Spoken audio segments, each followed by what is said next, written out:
Welcome to episode 6 of Sitting in Strange Places with Jeremiah. Let's talk about reading. I know a lot of people my age, older than me, younger than me, who see absolutely no value in reading. In fact, they see it as a waste of time. And I think this is one of the things that I have the most difficulty with when meeting someone and becoming their friend, and they outright dismiss any value in reading. This always really bothers me because it is so incredibly powerful to be able to enter someone else's world through their words and see the way that they see things and learn the things that they learned in their own life. So there are a ton of different benefits to reading. First of all, you increase your vocabulary, you increase the depth of your thought process, having exposed yourself to other people's thought process.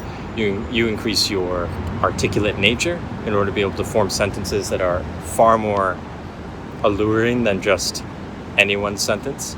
You devote time to one specific thing, which creates a habit and instills discipline in yourself.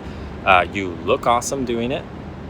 We're not going to include that one. Anyway, the most important thing I think that you achieve through reading, other than pursuing specific knowledge which you can attain through the reading of a book, but for me, the most important thing is the exposure to different mental models. So a mental model being the way that someone perceives the world, a historical event, relationship, something, the way they perceive something, the way that they process it, and the way they articulate it into their words. That is an example of their mental model.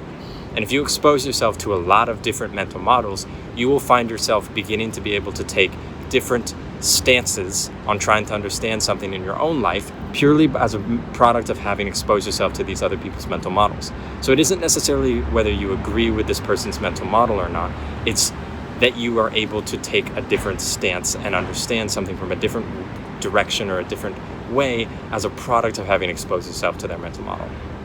So I read a lot of books that I don't exactly agree with, but just having exposed myself to the way that they think is incredibly valuable.